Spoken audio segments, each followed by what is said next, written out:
The gun was already in his hand when Susan Hawkins threw open the door of the Dusty Creek Sheriff's office. Her dress torn at the shoulder and her dark hair wild around her face like a storm had followed her in off the plains. She had ridden 12 miles in the dark to reach this town, and she would have ridden 1,200 more if it meant finding someone who could stop what was coming. The man behind the desk looked up slowly, the way a man looks up who has learned that speed rarely saves you and calm sometimes does. His eyes were the color of the desert sky at that particular hour just before full dark, that deep and unsettling blue that is not quite night and not quite day.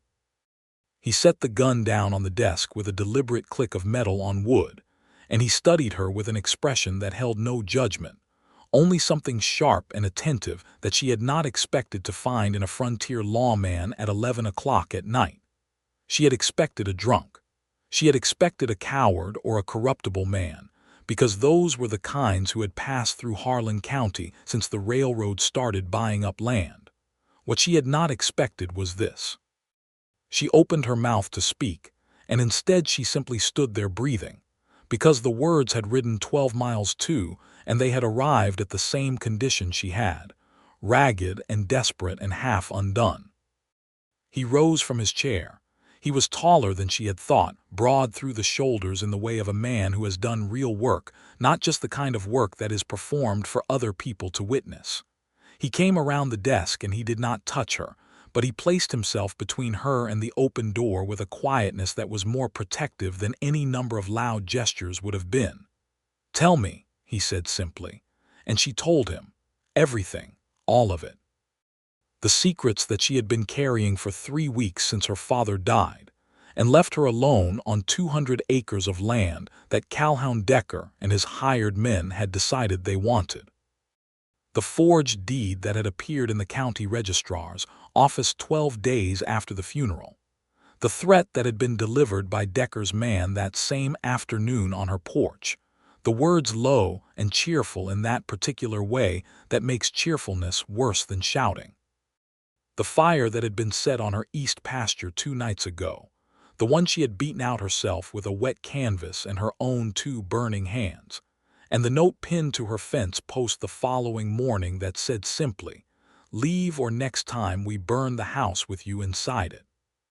She told him all of it standing in the center of the office floor with the lamp throwing orange light across the wanted posters on the wall, and the night pressing flat and enormous against the single window. She told him and she watched his face, and what she saw there was not pity. She had enough of pity from the women in town who had brought her casseroles after her father's funeral and looked at her with their soft, sorrowful eyes and said nothing useful. What she saw in this man's face was something considerably more dangerous than pity. What she saw was intention. When she finished, he was quiet for a long moment. Then he said, "I have been watching Calhoun Decker since before I came to this county. I came here because of Calhoun Decker." She stared at him. "My name is Reuben Barlow," he said. "I was appointed interim sheriff 3 months ago. I requested this assignment specifically because I have been building a case against Decker for land fraud across 4 counties for the better part of 2 years. I have 17 documented instances of forced property acquisition. Your father's land is the 18th.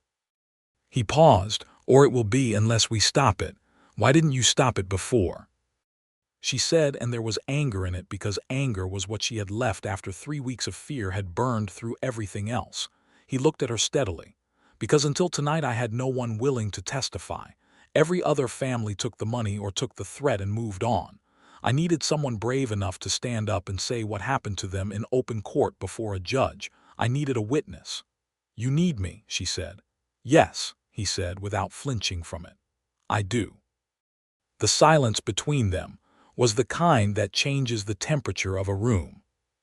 She became aware suddenly of how she looked, the torn shoulder of her dress, the soot still on her hands and forearms from the night she had fought the fire alone, the desperate 12-mile ride written all over her face in exhaustion and fury. She became aware of how he looked, which was steady and grave and entirely certain of something she could not yet name. "This is dangerous," she said. "Yes," he said again. "He will come after me harder if he knows I have gone to the law." "He will," Reuben Barlow said. "Which is why you are not going back to that ranch tonight. You will stay in town. I will ride out with my deputy at first light and assess the situation. And tomorrow we will talk about what it means to bring Calhoun Decker to trial before the circuit judge." She lifted her chin. "You make it sound manageable. I make it sound possible," he said. "Those are different things." She looked at him for a long moment, this stranger who was not a stranger in the way that something recognized feels familiar before the mind has caught up, and she said, "What kind of man are you that you ask a woman to walk into something like this?" He did not look away. He picked up the lamp from the desk and held it so that the light fell across the angles of his face, the jaw that was set with a purpose she could read even through her exhaustion, the eyes that held a conviction as certain as gravity. "I am not a man who does things by halves," he said, and she believed him by the way he looked. She believed him the way you believe a thing that you have been waiting to hear for so long that, when you finally hear it, the relief of it is almost grief. She believed him because the men who had passed through her life before, the men who had courted her in the proper frontier fashion of awkward Sunday afternoon visits and formal Sunday supper invitations, had all been men of halves. Half present, half committed, half courageous when courage was actually required. This man standing in the orange lamplight of a dusty sheriff's office in Harlan County, New Mexico Territory, in the year 1882, was not one of those men. She could feel it, the way you feel weather changing before the clouds have gathered. She had come here tonight in terror and fury, armed with nothing but the truth and the kind of stubbornness that is sometimes indistinguishable from courage. She had not come here looking for him. She had not come here looking for anything except justice, which is all that good people ask for when everything else has been taken. But she had found something else in this lamplit room, something that would take weeks to understand and months to name, and a lifetime to fully inhabit. She said, "Then I suppose we have work to do, Sheriff Barlow." He almost smiled. It was not a full smile, because this was not a moment for full smiles, but something moved in those dark blue eyes that was warmer than what had been there a moment before. "We do," he said. "But first you need to sit down before you fall down, Miss Hawkins." She sat.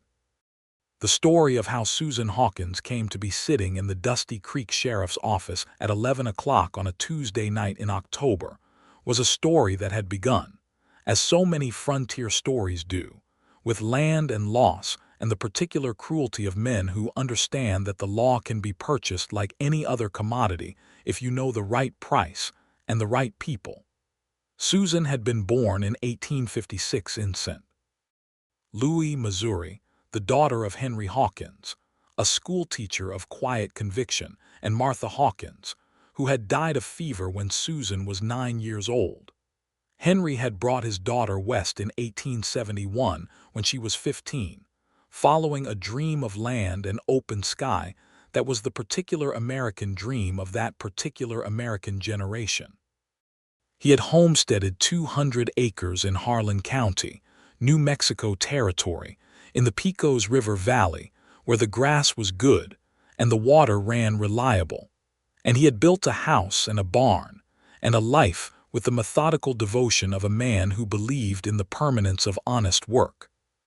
Susan had grown up on that land, had become a woman on that land, had learned to ride and shoot and read weather and deliver calves in the dark and mend fence line in the summer heat, with the competence and pride of someone who has genuinely earned what they have. She had turned down 2 marriage proposals by the time she was 24, not from lack of feeling, but from the certainty that she had not yet met a man worth the compromise. She was 26 now, and her father was dead, and the land that was all she had left of him was being stolen by a man whose name had become the ugliest word in the county. Calhoun Decker had arrived in Harlan County in 1879, trailing money and charm in equal measure. He was 45 years old, silver-haired and broad-chested, the kind of man who shook hands warmly and remembered names, and looked you in the eye with an honesty so practiced it could not be distinguished from the real thing at first encounter. He had bought the old Mercer Ranch and expanded it, purchased the grain supply store in Dusty Creek, established a controlling interest in the county bank. These were all legitimate transactions, all properly recorded, all above reproach on their surface. What lived beneath the surface was a different creature entirely. The small ranchers and homesteaders of Harlan County had begun to understand the nature of that creature only gradually, as each of their neighbors sold or vanished or accepted an arrangement that left them poorer and diminished, and somehow unable to explain quite how it had happened. The Garfield family, the Vasquez family, old Tom Whitmore, whose 60 acres had backed up against the river. All gone in the space of 18 months, absorbed into the expanding empire of Calhoun Decker's Rocking D Ranch, which now ran cattle from the foothills to the river valley on land that had once belonged to 6 different families. Henry Hawkins had been the last holdout among the small landowners of the North Valley, and he had held because he was stubborn, and because the land had been his life's work, and because he believed, with the quiet faith of an honest man, that the law ultimately protected honest men. He had died of a heart attack in September, alone in his bed on a Wednesday morning, and Susan had found him when she came in from the pasture at midday. The doctor had said it was natural.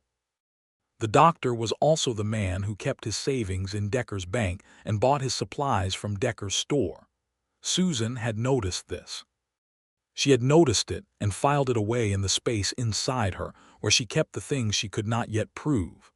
The forged deed had appeared 11 days after the funeral. The threat had come on the 12th day. The fire on the east pasture had come on the 21st day. And on the 22nd day, Susan Hawkins had saddled her horse at 9 in the evening and ridden 12 miles in the dark to Dusty Creek to find a lawman she could trust.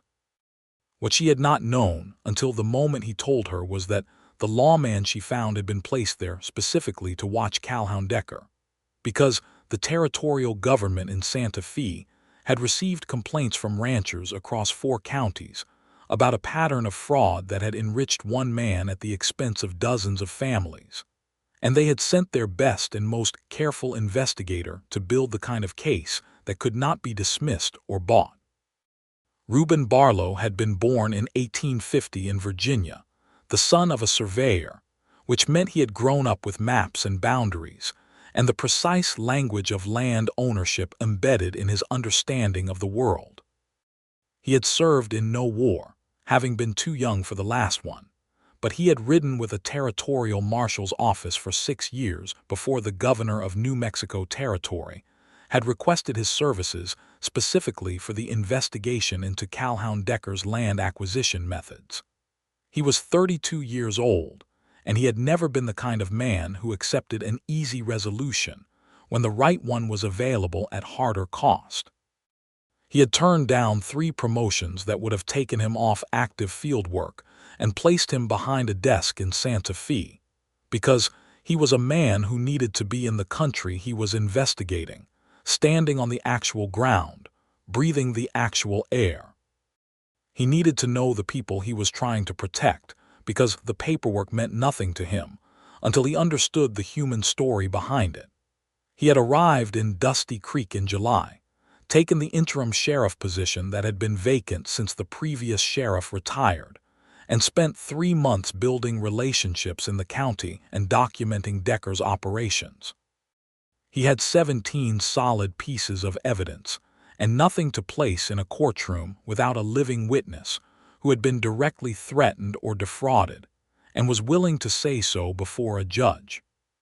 Henry Hawkins's death had troubled him deeply, not because he believed it was other than natural, but because it left Henry's daughter alone and exposed on the one piece of land in the North Valley that Decker had not yet absorbed. He had been watching the Hawkins property with the particular anxious attention of a man who knows what is coming and cannot get there fast enough to stop it. And then Susan had walked through his door at 11 o'clock on a Tuesday night with soot on her hands and fire in her eyes, and everything had changed. Reuben's deputy was a young man named Pete Salinas, 23 years old and third-generation New Mexico Territory, who knew the land and the people and the roads in the dark, and the practical reality of frontier law enforcement, with a thoroughness that Reuben deeply respected. Pete had a wife and a baby son in a small house 2 streets over, and he had nevertheless volunteered to ride out with Reuben at first light, because Pete Salinas was also not a man who did things by halves, though he would not have put it in those words. They had installed Susan in the boarding house kept by a woman named Dolores Medina, who asked no questions beyond the practical ones, and provided a room with a bolt on the door and a basin of warm water, and in the morning, coffee and corn tortillas that were so good they made Susan briefly forget, for the approximately 4 minutes it took to eat 2 of them, that her life was currently in a condition of significant danger. Reuben and Pete rode out to the Hawkins ranch at dawn. They found the fence line on the south side cut, the gate to the hay pasture standing open, and 3 of Susan's cattle driven off in the night. The fire damage on the east pasture was evident, a wide blackened scar on the grass that had been stopped only by the creek bed that ran along the eastern edge of the property. Reuben photographed the damage with the small photographic apparatus he had brought from Santa Fe, an Eastman dry plate camera that was the most modern tool he carried and the one that impressed Pete most, and he made careful written notes of everything he found. He found something else as well. Behind the barn, half covered with a tarp that someone had thrown hastily over it, was a saddle that he recognized. It was a custom-made saddle with a distinctive silver concho pattern on the skirt, and it belonged to a man named Garrett Foss, who was Calhoun Decker's foreman and chief instrument of intimidation. The saddle had been left there deliberately, he suspected, either because Foss had been careless or because Decker had decided to send a clearer message, the kind that said not just "we are doing this, but we want you to know exactly who is doing it, and we do not fear the consequences." That was a miscalculation. Reuben took the saddle. He rode back to town with his evidence and his notes and the saddle across his horse's hindquarters, and he went directly to the boarding house to speak to Susan Hawkins. She was sitting at the small table in the front parlor when he arrived, dressed in clothes that Dolores had lent her since she had come with nothing but what she wore, a plain dark skirt and a white shirtwaist that was slightly too large for her, which made her look somehow younger, and at the same time more formidable, if that was possible. She was reading a newspaper. When he came in, she put the newspaper down and looked at him with the direct, assessing gaze that he had already begun to understand was simply how she looked at the world, without evasion, without performance, with the particular honesty of a person who has decided that pretense costs more than it is worth. "Your cattle were driven off in the night," he said. "I count 3 head missing. The south fence was cut, and your friend Garrett Foss left his saddle behind your barn." Something moved across her face. Not surprise, because she was not surprised. What moved there was the specific resignation of someone receiving confirmation of a thing they already knew. "That saddle," she said, "is worth more than most men earn in 2 months. He did not leave it by accident." "No," Reuben agreed. "He did not. He left it so I would know he was not afraid of me." "He left it so you would know he was not afraid of anyone," Reuben said, "which means Decker has decided to accelerate. He wanted your father's land before and was patient about getting it. Now that your father is gone and you are a woman alone, he has decided patience is no longer necessary." Susan stood up. She was not quite his height, which was tall, but she was close enough to it that she did not look up at him so much as she looked across at him, level and clear. "He has made an error," she said. "He has," Reuben agreed. "He thinks a woman alone is easier to move than a man alone." "Most men do think that, in my experience," Reuben said. "Most men are wrong." She looked at him. Something shifted in the air between them, not dramatically, not in any way that either of them would have been prepared to name at that moment, but something. "What do we do now?" she said. He told her. The plan required 3 things. First, it required Susan to remain in town and out of visible danger, while Reuben continued building his legal case, adding her testimony to the documentation he already had. Second, it required the circuit judge, a man named Honorable Franklin Ward, to be petitioned for an emergency stay of the forged deed, which would prevent any transfer of the Hawkins property from being recognized by the county registrar until a full investigation had been conducted. Third, and most critically, it required the testimony of at least one of Decker's own men, because the forged deed was sophisticated enough that proving it without inside knowledge would be difficult and time-consuming, and time was the one thing they did not have. The petition to Judge Ward was the easy part. Reuben drafted it that afternoon, drawing on his legal training and the 17 documented cases he had compiled, and he sent it by express rider to Santa Fe that same evening. He expected an answer within the week. The inside man was the harder part. There was a man who worked for Decker named Willis Crane, who had been the registrar's assistant before Decker had found a way to pressure the previous registrar into dismissal and install a more cooperative replacement. Willis had been kept on as a clerical worker because he knew the filing systems, and because Decker did not understand that what he had created was not a loyal employee, but a deeply resentful one. Willis Crane had watched a forged deed process through the office he had spent 8 years of his life maintaining, and it had done something to him that resentment alone cannot fully describe. Reuben had been cultivating Willis Crane for 6 weeks. He had shared 2 dinners with him at the Dusty Creek dining hall, had spoken carefully and without pressure about justice and accountability and the nature of courage in ordinary men. He had not asked Willis for anything specific, because a man asked for a specific thing before he has arrived at his own decision tends to refuse it, and then you have lost him entirely. He had simply made himself available as someone Willis could trust if Willis ever decided he wanted to trust someone. 3 days after Susan came to town, Willis Crane came to Reuben's office. He sat down in the chair across from the desk, turned his hat in his hands in the way of a man working up to something, and said, "I know what I saw in that registrar's office.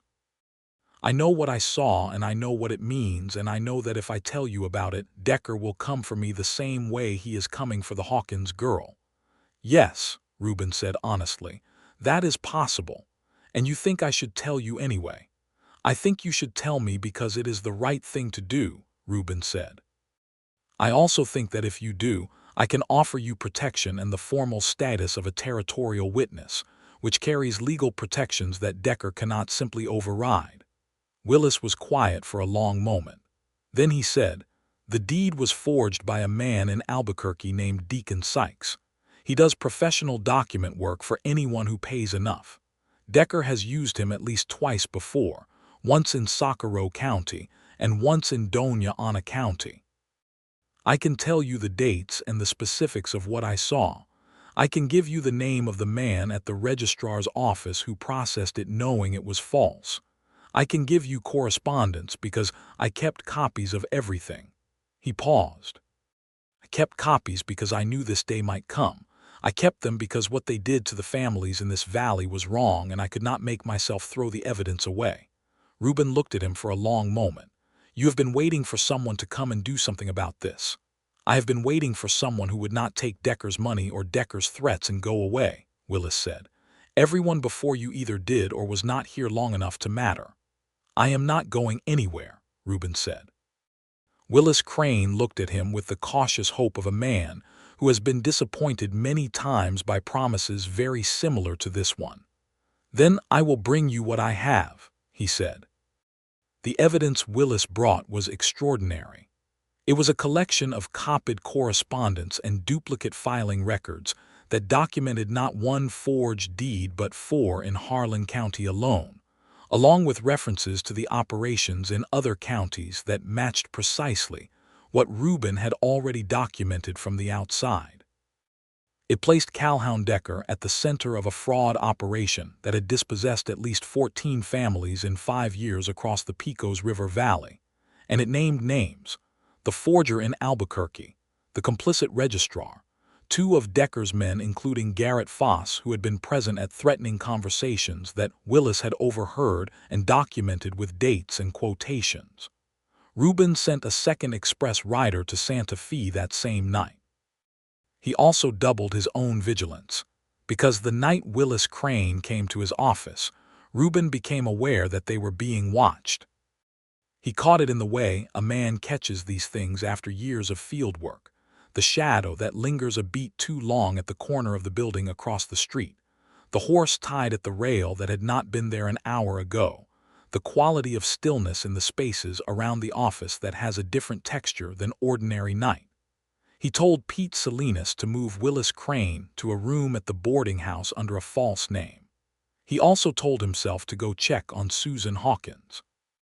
He found excuses to do this with a frequency that he was, by the end of the first week, beginning to recognize as something beyond professional diligence. He told himself it was because she was his primary witness and her safety was operationally critical.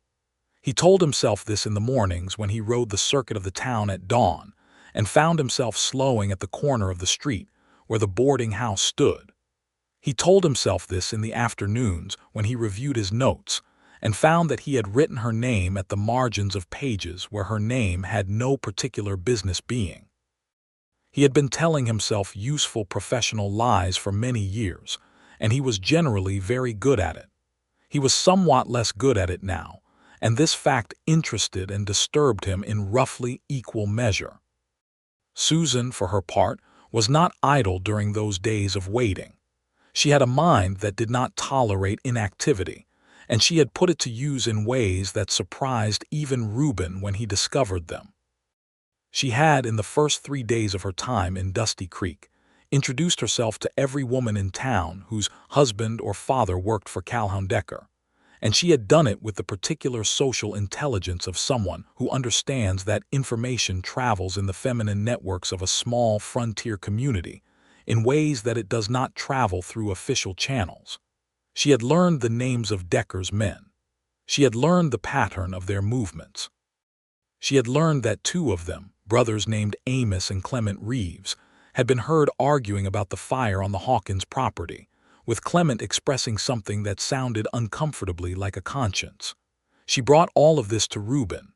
He stared at her across the desk in his office where she had laid out her notes in the neat hand of a woman who had been schooled by a schoolteacher father and had never stopped using what she was taught. "How did you get all of this?" he said. "I talked to people," she said simply. "I introduced myself, I asked questions, I listened. Women notice things, Sheriff Barlow. We notice them because for most of our lives no one expects us to act on what we notice, so we simply notice and remember. I have been doing it my whole life. It seemed like a good time to find a use for it." He looked at the notes. He looked at her. The lamp on the desk was throwing its familiar orange light across the office, and she was leaning forward slightly over the desk, her hands flat on either side of the notes, her dark eyes serious and alive with the particular intensity she brought to everything she engaged with. "Clement Reeves," he said. "He was there the night of the fire," Susan said. "He was the one who said it, according to what Mrs.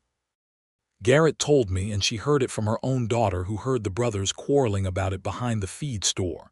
He did not know how far the fire would spread when he said it. He thought it would burn the hay stack and stop. When it ran toward the house he panicked, and that is why he put it out." Reuben looked up sharply. "He put it out. He beat it back from the house until the wind shifted and the creek stopped it," Susan said. "Amos watched. Clement tried to stop it and was furious about the whole business and told Amos he had not hired on to burn women alive." "Clement Reeves," Reuben said again, slowly. "He is troubled," Susan said. "He needs someone to talk to." "I will talk to him," Reuben said. "We will talk to him," Susan corrected. He looked at her. "This is not safe." "Nothing about this is safe," she said evenly. "But you said yourself you needed witnesses. Clement Reeves was present at the fire. He was likely present at other actions against the families of this valley. He has a conscience that is giving him considerable discomfort." A man with a troubled conscience is the best kind of witness there is, if someone will give him permission to do the right thing. There was a long pause in which Reuben Barlow understood several things simultaneously. He understood that she was right. He understood that she had been right about nearly everything since she walked through his door. He understood that the quality of her intelligence, the particular combination of observation and analysis and human understanding that she brought to a problem, was not merely useful to him professionally, but was something he had never encountered before in quite this form, and that it did something to him that he was not prepared to examine closely at this moment, because the moment was not appropriate for such examination. He said, "We will talk to him together. But on my terms and on my schedule." Agreed, she considered this. Agreed, she said, within reason. He was beginning to understand, the most he was going to get from Susan Hawkins on any matter where her judgment differed from his, and he found, to his own surprise, that this was entirely acceptable to him.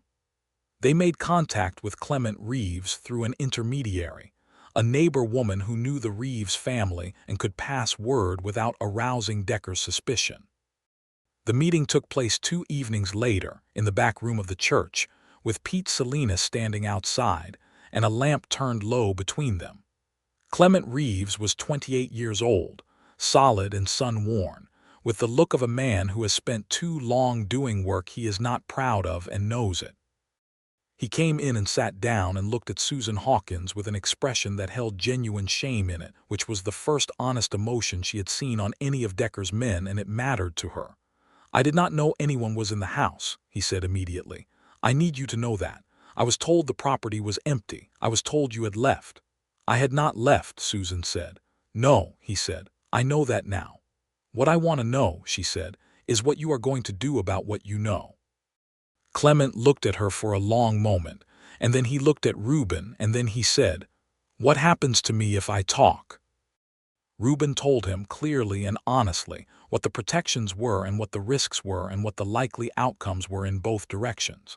He did not minimize the danger and he did not exaggerate the safety, because he was a man who believed that people making difficult decisions deserved the full truth of what they were deciding. Clement sat with it for a few minutes. Then he said, "My brother Amos is not going to like this." "Your brother Amos made choices," Susan said. "You make yours." Clement looked at her with the expression of a man who has just been handed a key he did not know he had been waiting for. He nodded slowly. "I will talk," he said. "Tell me what you need." What happened over the following week had the particular quality of a careful mechanism coming into alignment, each piece finding its proper place after a long period of disorder.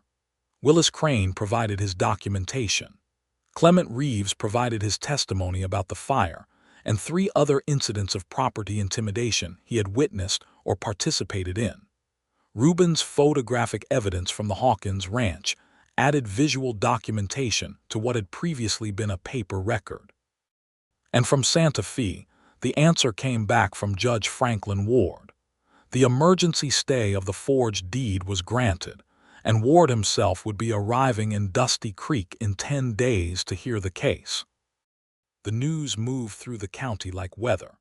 Calhoun Decker heard it within 24 hours, because Decker had ears in every corridor and conversation in Harlan County, and what he heard made him do something that Reuben had been hoping and waiting for him to do, which was to make a mistake born of panic. He sent Garrett Foss to find Willis Crane. Foss did not know that Willis was no longer at his usual address. He found an empty room and a landlady who said Willis had left 3 days ago.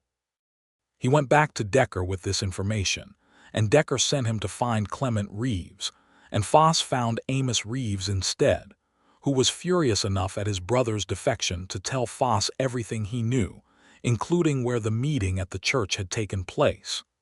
This was the moment that Reuben had both anticipated and dreaded. He had anticipated it because he knew that Decker would respond aggressively to the threat of a trial. He had dreaded it because aggressive responses in frontier conditions could move very quickly from intimidation to something worse, and the people he cared most about protecting were in the path of whatever was coming. He had been sleeping very lightly since the stay was granted. It was Pete Salinas who woke him at 3 in the morning on the Thursday before the judge was due to arrive, banging on the door of the small house behind the sheriff's office where Reuben kept a cot and a few belongings, with the news that 2 of Decker's riders had been seen outside the boarding house where Susan Hawkins was staying. Reuben was on his feet and armed before Pete had finished the sentence.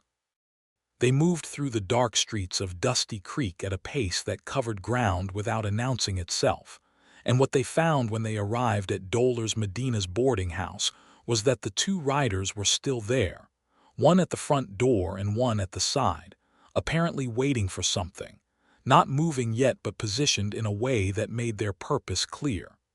Reuben came around the back of the building. He found Susan Hawkins at the back door, fully dressed and holding a Winchester rifle with the focused attention of someone who knows exactly how to use it and is prepared to do so. For a single second, in the half-dark of the alley behind the boarding house with the cold October air around them and the stars sharp and indifferent overhead, he simply looked at her. She was not afraid, that was the thing. She was alert and she was ready, and she was entirely without the paralysis that fear installs in people who have not decided what they value enough to defend. "I heard them arrive," she said quietly.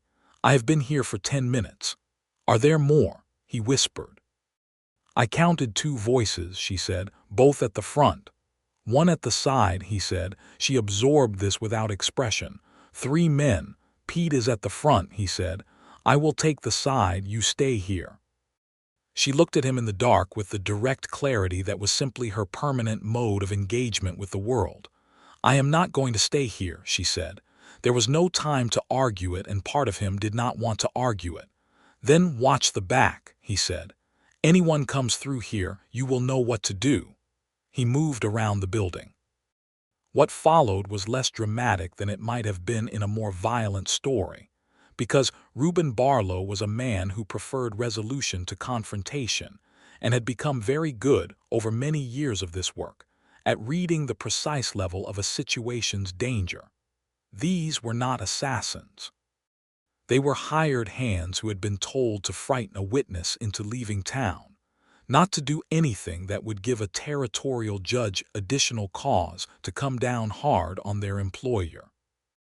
When Reuben stepped out of the shadows and identified himself and told them clearly and without excitement that they were looking at federal charges for witness intimidation if they did not remove themselves from the premises immediately and permanently, they looked at each other with the calculation of men who had not been paid enough for this level of complication, and they left.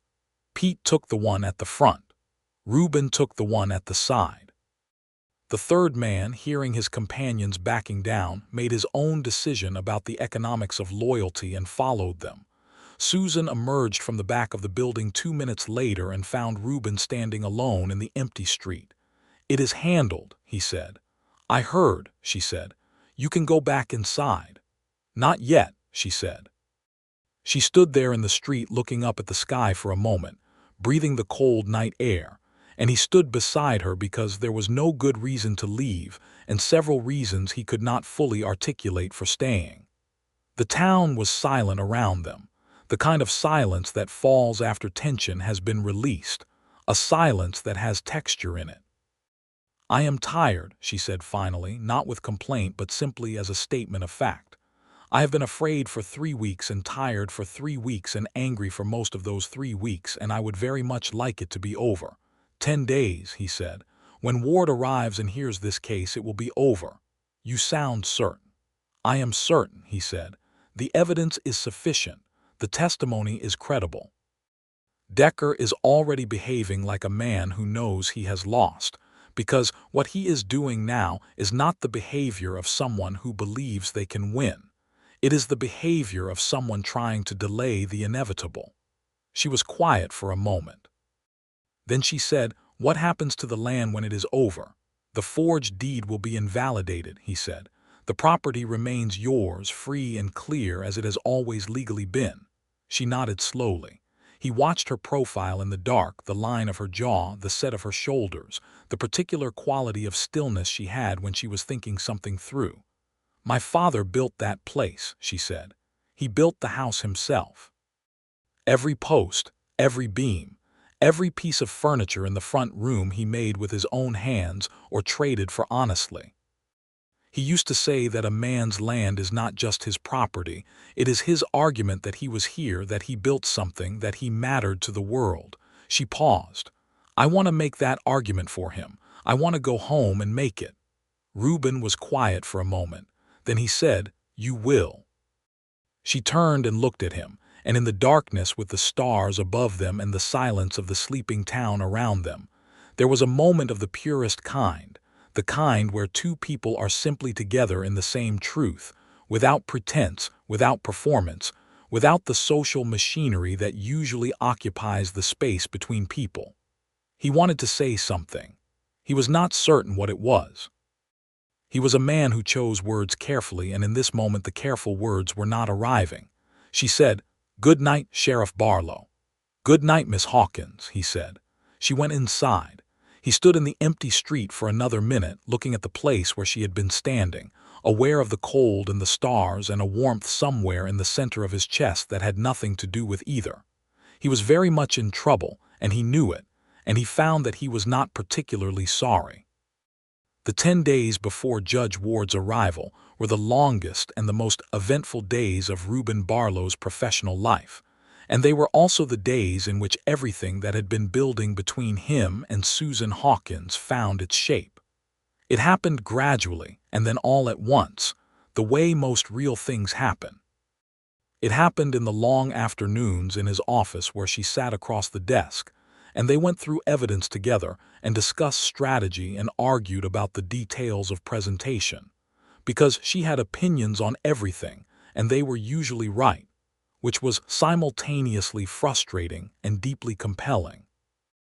It happened in the evenings when Dolores Medina would insist on feeding whoever was at the boarding house at supper time, and Reuben found himself at the table more often than strictly necessary, in conversation that ranged from the practicalities of the case to the books they had both read and the ideas they held about the world.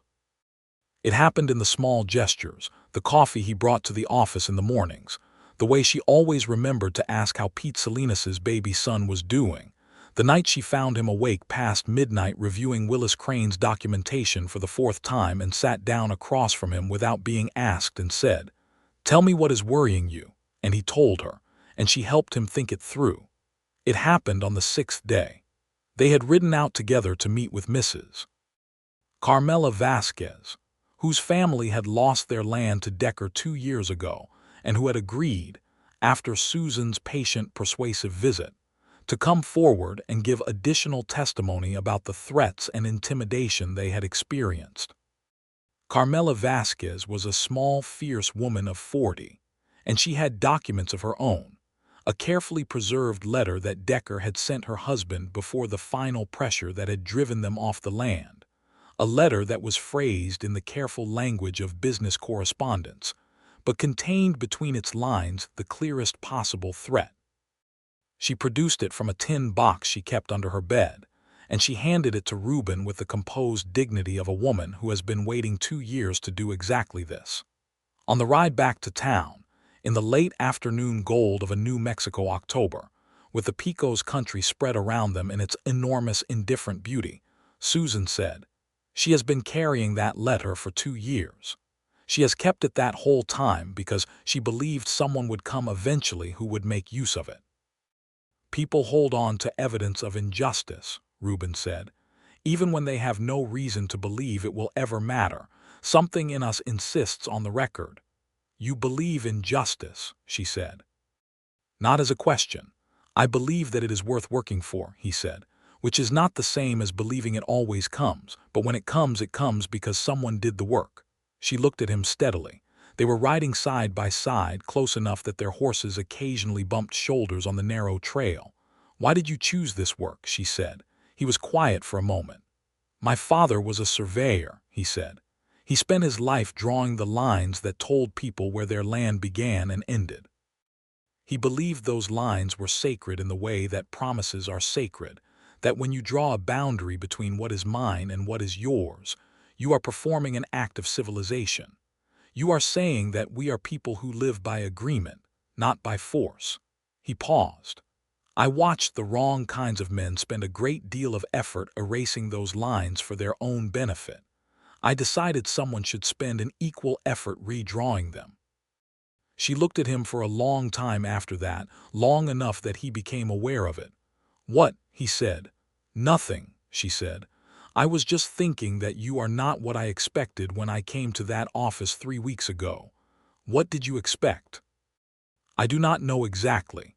Someone more official, perhaps.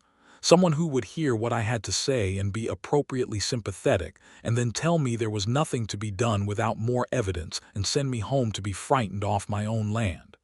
And instead," she looked at the trail ahead. A small smile moved across her face and disappeared. "Instead, I got someone who told me to sit down before I fell down, and then proceeded to take the problem more seriously than I had allowed myself to hope anyone would." "It was a serious problem," he said. "It is," she agreed. "It still is, but it is less frightening when you are not carrying it alone." They rode in silence for a while after that, comfortable silence, the kind that exists between people who have found their way past the need to fill every space with words. Then she said, "Reuben." It was the first time she had used his given name. He noticed it the way you notice a shift in temperature, immediately and in your whole body.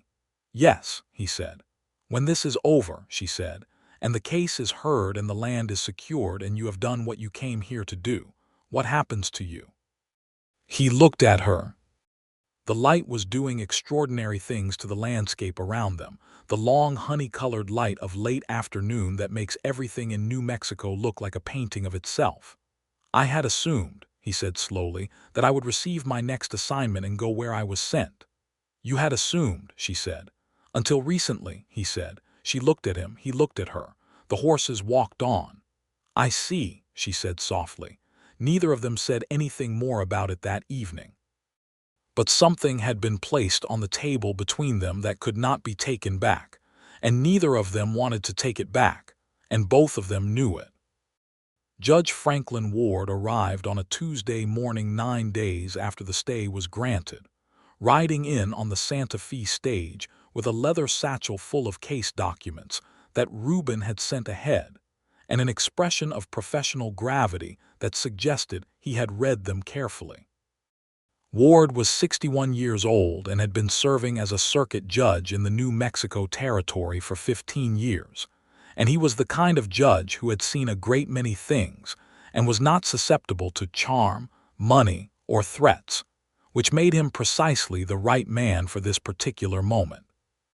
Calhoun Decker, for his part, arrived at the courthouse the following morning with a lawyer from Santa Fe, an expensive one, in the way of a man who still believes that the right kind of money applied to the right kind of presentation can redirect the course of events in his favor. He sat at the defendant's table with the practiced composure of someone who has purchased his way out of difficult situations before and expects to do so again.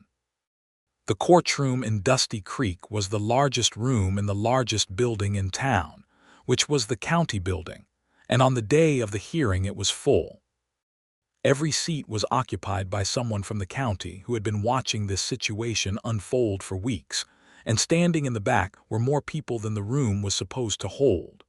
The ranching families, the merchants, the neighbors of the families who had lost their land.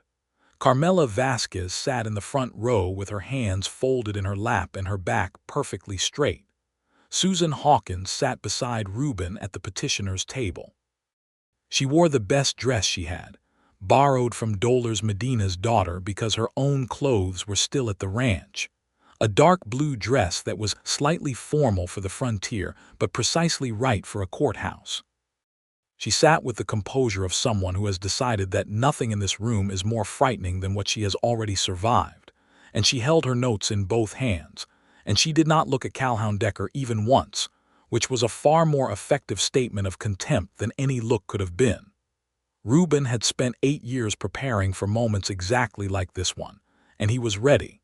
He presented the case methodically and without emotion, because emotion is for fiction and evidence is for courts. He presented the photographic documentation of the fire damage and the cut fence. He presented the forged deed, alongside the original filing records that Willis Crane had preserved, with expert annotation from the county surveyor in Santa Fe, who had examined both documents and identified the forgery with technical precision. He presented the testimony of Willis Crane, who sat in the witness box and spoke clearly and without hesitation, looking at Judge Ward and not at Decker's lawyer, who tried 3 times to unsettle him and failed. He presented Clement Reeves. Clement testified about the fire and about 3 other incidents of threatening behavior against Harlan County landowners that he had personally witnessed or participated in. He named names. He gave dates. He sat in that witness box in front of the entire population of Harlan County, and he spoke the truth at considerable personal cost. And when he was finished, there was a silence in the courtroom that was not empty but full. The way silence is full when it contains something that everyone present recognizes as significant.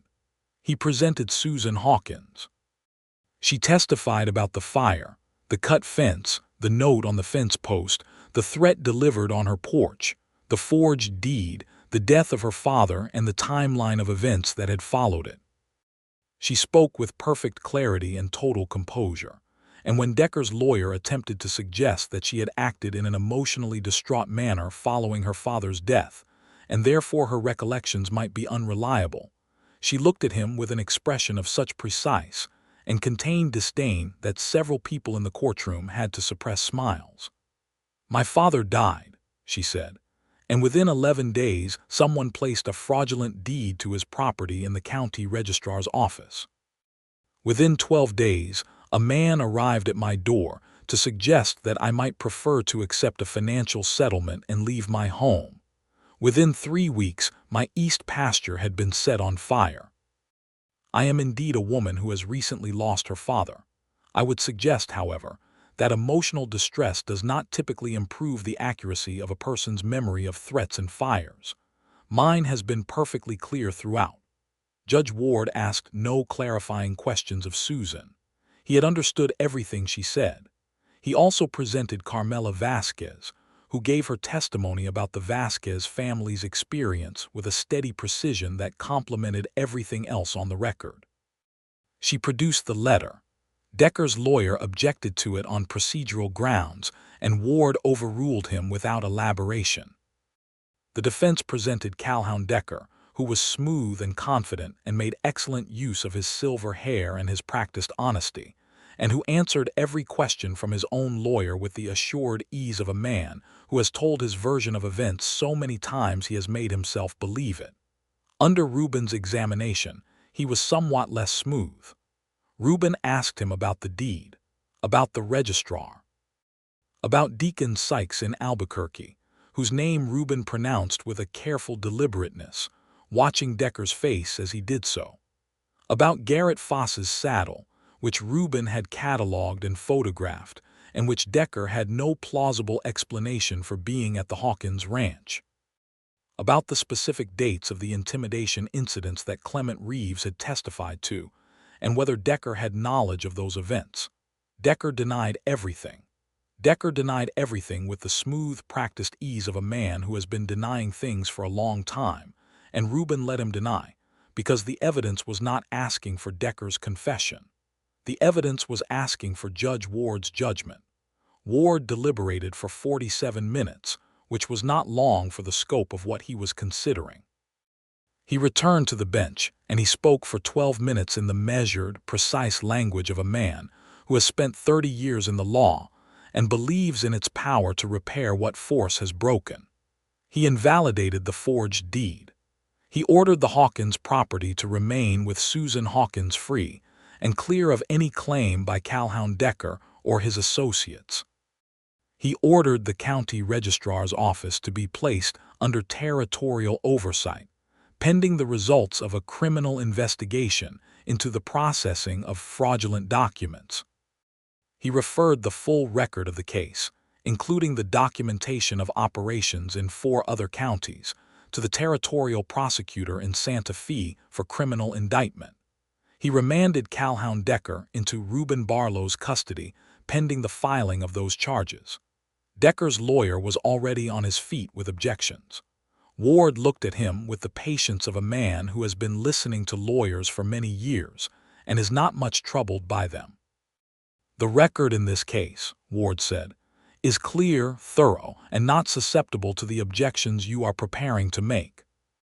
I suggest you redirect your energies toward arranging your client's legal representation in Santa Fe, where he will need it considerably more than he needs it here." Garrett Foss was arrested by Pete Salinas that afternoon on 3 counts of threatening behavior and property destruction, with the clear implication of further charges to follow from the Santa Fe investigation. Amos Reeves was arrested on 1 count. Clement Reeves was formally released from his employment with the Rocking D without charges, in recognition of his cooperation, and walked out of the county building into the autumn afternoon, looking like a man who has put down a very heavy thing he has been carrying for a very long time. Willis Crane went to find himself a new job and a new start, which Reuben had helped arrange, with a contact in the Territorial Land Office in Santa Fe, who needed a man of precisely Willis's skill set and scrupulous record-keeping instincts. Susan Hawkins stood outside the county building in the October sunlight and breathed the free air of Harlan County, New Mexico Territory, and felt the particular sensation of a battle won, which is not identical to happiness but is its close and necessary companion. Reuben came and stood beside her. "It is done," he said. She looked at him. Her eyes were bright and she was not crying, because Susan Hawkins was not a woman who cried in public, but something in her face was open in a way he had not seen before, something released from the watchfulness and tension that had been her constant condition since the night she rode 12 miles in the dark to find him. "It is done," she agreed. Then she said, "Thank you." He shook his head. "You did the work, you gave the testimony. You found Clement Reeves and talked to the women in town and brought me information I could not have gotten on my own. You were the one who held this together." "We held it together," she said. He looked at her for a long moment in the autumn sunlight. "Yes," he said, "we did." The ride back to the Hawkins ranch the following morning was the best ride of Reuben Barlow's life to that point, which was a fact he registered clearly and without surprise. He had arranged an escort for Susan, himself and Pete Salinas, on the basis of professional caution, because Decker was in custody, but some of his associates were still at large, and the circumstances merited care. This was the professional basis. The personal basis was that he was not prepared to deliver her to her doorstep and turn around and ride back to town without having said certain things, and he had not yet worked out exactly how to say them. He spent a portion of the 12 miles working on this problem. The Hawkins ranch was as he had seen it the first morning he had ridden out to assess the damage, the house solid and well-made, the barn weathered but sound, the east pasture marked by the dark scar of the fire that was already beginning to fade at its edges as the grass recovered. Susan rode ahead of him up the lane to the house, and when she dismounted and stood in front of her own door in the morning light, she simply put her hand flat against the doorframe for a moment and stood there, and it was the most private and complete gesture he had ever witnessed a person make. He gave her a moment with it. Then she turned and looked at him and said, "Come in and have coffee, Sheriff." He came in. The house was everything she had described, everything her father had built with his own hands, plain and solid and full of the particular presence of a life well lived. Books on the shelf. A photograph on the mantel that was Henry Hawkins in his younger years, a serious-faced man with Susan's dark eyes and the unmistakable look of someone who believes in something. A braided rug on the plank floor. A kitchen table of honest construction with 4 chairs around it, and on one of the chairs, as Susan pointed out with a brief and painful smile, the coat her father had left there the morning before he died, still hanging exactly where he had left it. She made coffee on the range while Reuben sat at the table, and Pete went back outside to check the property, with the professional tact of a young man who understands when he is not needed indoors. She set a cup in front of him and sat down across from him with her own cup, and there was a quiet between them that was different from all the quiet that had gone before, because the situation that had created the necessity of their partnership was now resolved, and what remained in the wake of it was simply them. He said, "I received a message from Santa Fe yesterday morning. Before the hearing, my superintendent has offered me a new assignment. Another county further south, another investigation." She looked at her cup. "I see. I have not responded yet," he said. She looked up. "There is something I need to tell you first," he said. "Something I should have said before now, but the timing was never correct, and I was aware that my position created certain complications, being your legal representative in an active case, which made certain kinds of conversation inappropriate." "The case is resolved," she said. "It is," he said. A pause. He said, "I am not a man who speaks without meaning. I am not a man who uses words as decoration or as a social courtesy. When I say a thing, I mean the whole of it, and I ask you to receive it as such." "I will," she said quietly. "What I want to say," he said, "is that these 4 weeks have been the most significant 4 weeks of my adult life, not professionally, though the case is the most important work I have done, but in another way entirely. You are the most remarkable person I have met in 32 years, and I mean that with the full weight of every word. I have tried to maintain a proper professional distance, and I have been entirely unsuccessful at it, and I think you know that, because you are a person who notices things." She was very still. "I do not want a new assignment in another county," he said. "I want to stay here. I want to be here. I want, if you are willing, to be in whatever way serves you best, whether that is as a neighbor who helps you manage this property and rebuild what Decker's men damaged, or as something more than that, which is what I am hoping for but which I will not presume to ask for without knowing how you receive what I am saying." She looked at him for a long time. The morning light was coming through the window over the sink, and the coffee was warm in their cups, and the house was solid around them. "I heard you tell the judge," she said slowly, "that the evidence was sufficient and the case was clear, and you said it without any doubt, and I believed you instantly, and I noticed at the time that I believed you for a specific reason. I believed you not just because you were competent, though you are, but because of something in how you said it. Something that was the same thing as how you told me that first night that you were not a man who does things by halves." She paused. "I believed you that night," she said. "I still believe you. And I have spent 4 weeks trying to decide whether what I am feeling is gratitude for what you have done for me or something else entirely, and I have concluded that it is something else entirely, and that it would be dishonest to call it by any other name." Reuben did not move. He was barely breathing. "I am not a woman who does things by halves either," she said.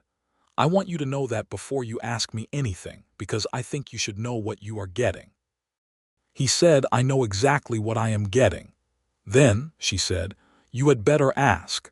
He reached across the table and put his hand over hers, and she turned her hand under his and held it, and he said, "Susan, will you let me stay?"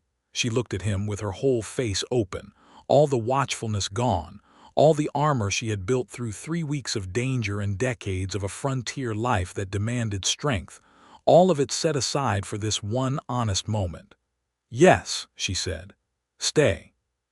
Pete Salinas, checking the fence line outside with studied attention and no apparent interest in the house, heard nothing and saw nothing, and maintained a professional focus on the properties of the south fence line that was so concentrated as to be somewhat suspicious.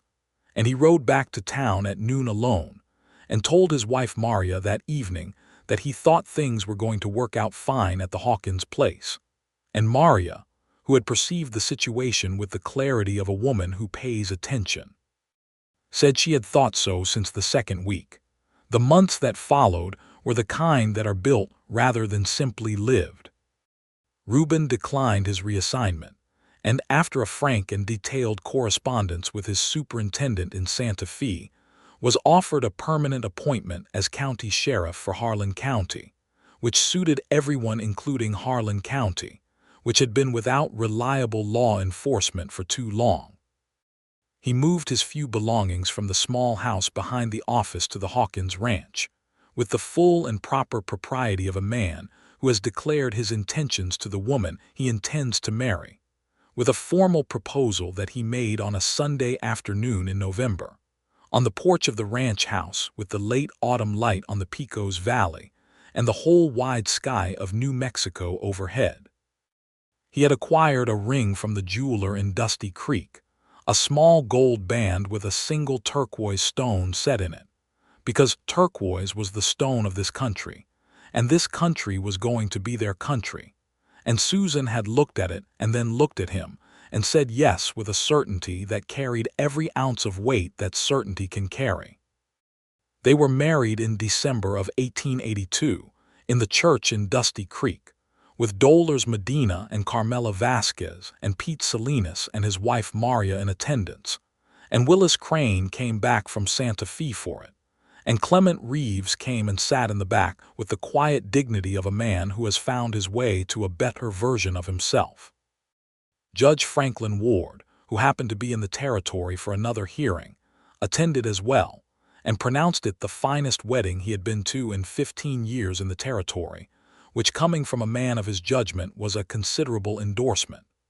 The criminal proceedings against Calhoun Decker concluded in March of 1883. He was indicted on 14 counts of land fraud, 3 counts of conspiracy to commit arson, and 2 counts of criminal intimidation. The territorial prosecutor, equipped with Reuben's documentation and the testimony of witnesses from 4 counties, built a case that was comprehensive and airtight. Decker was convicted on 11 of the 14 counts and sentenced to 7 years in the territorial penitentiary in Santa Fe. The Rocking D Ranch, stripped of its fraudulently acquired acreage, was placed in receivership. The families who had been dispossessed were not fully compensated, because the law in 1883 was not sophisticated enough in its remedies to fully address what had been taken from them, and this was an injustice that Reuben acknowledged plainly and without evasion, to Susan and to anyone else who asked. Some families got some money back. Most got primarily the knowledge that what had happened to them had been named and addressed and formally condemned. For some people this was enough, for others it was not, and he understood and respected the difference. The Vasquez family received a partial settlement that allowed them to purchase a smaller property in the South Valley. They planted their garden the following spring, and Carmela Vasquez brought Susan a jar of preserved peppers in August that was the most generous gesture Susan received that year. The Hawkins ranch grew. Reuben was a man who understood land the way his father had understood it, as something to be cared for and improved and loved with the kind of love that shows itself in work. He expanded the east pasture once the fire damage had fully recovered. He built a new outbuilding and then a larger barn. He learned the rhythms of cattle ranching from Susan, who had grown up in them, and she learned from him the methodical approach to record-keeping and planning that was his professional inheritance, and together they developed a system for running the place that was better than either of them would have managed alone. In the spring of 1884, Susan told him she was expecting their first child. He was sitting at the kitchen table when she told him, going through the monthly accounts, and he set down his pen and looked at her standing in the kitchen light, and the expression that moved through his face was something she had never seen before on it, something pure and undefended and enormous, and she understood for the first time the full meaning of loving someone who does nothing by halves. He stood up and crossed to her and took her face in both his hands and said, "Are you well? Are you feeling well?" "I am perfectly well," she said. "I am simply telling you a fact that I thought you would want to know." "I want to know everything," he said. "I will always want to know everything."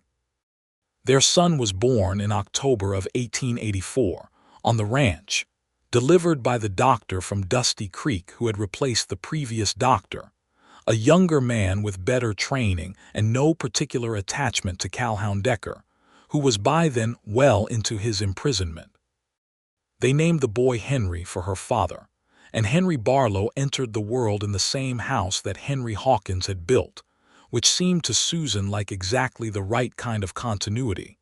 The kind her father had believed in, the argument that we were here, that we built something, that we mattered. Reuben held his son for the first time with the same quality of attention he brought to everything, absolute, complete, holding nothing back. Susan watched him from the bed, exhausted and exhilarated in the way of new mothers, and thought about that first night in the lamplit office, and the man who had looked at her with such complete and serious attention, and told her he was not a man who did things by halves. She had believed him then. She believed him more with every passing year.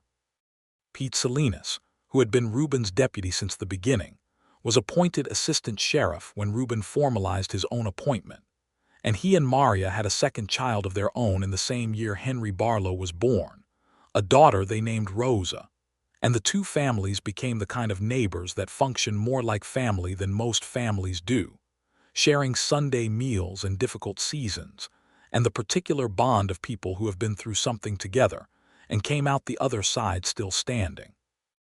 The work of the sheriff's office continued, because the frontier never ran out of work for a careful and honest man. There were smaller cases, property disputes and petty theft, and the occasional larger violence that the frontier produced with the frequency of a thing that has not yet been fully contained by civilization. Reuben handled all of it with the same thorough seriousness he had brought to Calhoun Decker, and his reputation in the territory became the kind that does not need advertisement, the reputation of a man whose word is a complete thing, whose decisions are honest, whose presence in a county makes it demonstrably safer for the people who simply want to live their lives and do their work. Susan continued to run the ranch, with help from two hands they hired in the spring of 1885, brothers from a Mexican family named Torres who were hardworking and loyal and good with cattle, and over the years became part of the permanent life of the place. She also became, in the way of women on the frontier who are intelligent and organized and care about their communities, a person of considerable informal importance in the county, the one people came to when they needed help thinking through a problem, or navigating the systems of land registry and legal record that had once been used against people like her. She helped 3 families in the years after the Decker case understand their land rights well enough to protect them, and she did it without payment and without fanfare because it needed doing. In the autumn of 1886, their second child arrived, a daughter they named Martha, for Susan's mother. Martha Barlow was born into a house that was full of books and maps, and the smell of horses and coffee, and the particular sound of 2 people who are genuinely in love, conducting the daily business of a life built together. She was a loud and emphatic infant and a loud and emphatic child, and showed every sign of developing the particular combination of intelligence and stubbornness that ran through her mother, which Reuben observed with a pride he made no effort to disguise. He said once, in the evenings when both children were in bed and he and Susan were sitting on the porch in the summer dark with the stars enormous overhead, he said, "I had a plan, you know, when I took this assignment. I had a very specific plan and a clear timeline and a set of outcomes I was working toward, and none of them included staying here permanently." "Plans rarely include the most important things," Susan said. "No," he said. "They do not." She reached over and took his hand in the dark, the way they sat most evenings, quietly, not needing to fill the silence. "Do you regret it," she said, "staying?" He turned and looked at her in the darkness. This woman who had ridden 12 miles in the night to fight for what was hers, who had sat in his office with soot on her hands and fire in her eyes, and told him the truth without flinching, who had helped him build the case that was the best work of his professional life, who had stood beside him in a courtroom, and testified with a courage and clarity that he had rarely witnessed in anyone, who had built a life with him on this land in this county, with the wholehearted completeness that was her native mode, who had given him children and argument and honesty and love in the full measure that she gave everything, nothing withheld, nothing by. "Halves, I have never regretted a single day," he said. She was quiet for a moment. Then she said, "Neither have I above them the New Mexico stars burned in their ancient indifference, spread across the enormous sky of the Pecos Valley, in the undiminished splendor that the frontier had offered to everyone who looked up, the desperate and the dreaming and the determined, all those who had come west looking for something and found something else instead, something larger or smaller or entirely different from what they had imagined, and had built their lives inside of it. On the Hawkins ranch, which was also the Barlow ranch, which was also simply home, the lamp burned warm in the kitchen window, and the children slept in the sound house that a schoolteacher had built with his hands and his hope and his argument to the world that he was here, that he had made something, that he mattered. Outside, the cattle settled in the pasture and the night birds called in the cottonwoods along the creek, and the stars turned slowly overhead as they had always turned, as they would always turn. Inside, a man who had never done anything by halves held the hand of the woman who had believed him from the first moment, in the lamplight of a frontier office, when he had said it, and they sat together in the large quiet of a life fully and honestly inhabited, and it was enough. It was more than enough. It was everything. Henry was 4 years old now and asked at breakfast every morning what work needed doing, because he had observed that this was the question his father asked every morning, and he was very interested in being like his father in all the ways that he could manage. Martha, at not quite 2, had no interest in the morning question and considerable interest in the horses, which she watched from the porch railing with the focused intensity of a child, who has already decided that horses are the most interesting things in the world and the rest of life is largely context. Reuben would watch them both in the mornings, his son asking his earnest question, his daughter watching the horses, his wife at the range making coffee in the house her father had built, and something would move through him that he had no better word for than gratitude, though the word was too small for the thing it was trying to contain. He was not a man who had expected this. He had expected a life of useful work and careful justice, which was what he had trained himself for and what he had largely achieved. He had not expected the rest of it, the fullness of it, the way a life that is genuinely shared becomes something larger than either person brings to it. But then, expectation had nothing to do with the best things.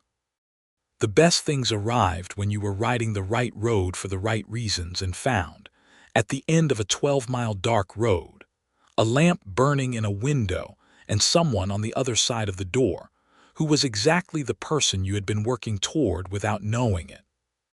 He poured himself coffee and sat at the kitchen table and opened the county accounts for the day, and Susan came and sat across from him with her own cup, and Henry climbed into the chair beside him and asked his morning question. And outside the window, the great New Mexico morning was opening across the valley in 100 shades of gold and amber, and the clear, rinsed blue of a sky that had no patience for anything small or half-done. "What needs doing today?" Henry asked. Reuben Barlow looked at his son, and then at his daughter on the porch, and then at his wife across the table, who was watching him with those dark eyes that had seen everything there was to see about him and had not looked away. "Everything," he said, "and we have exactly enough people to do it." Susan smiled. Outside, the morning came on whole and brilliant, the way mornings do in a country that does not know how to do anything by halves.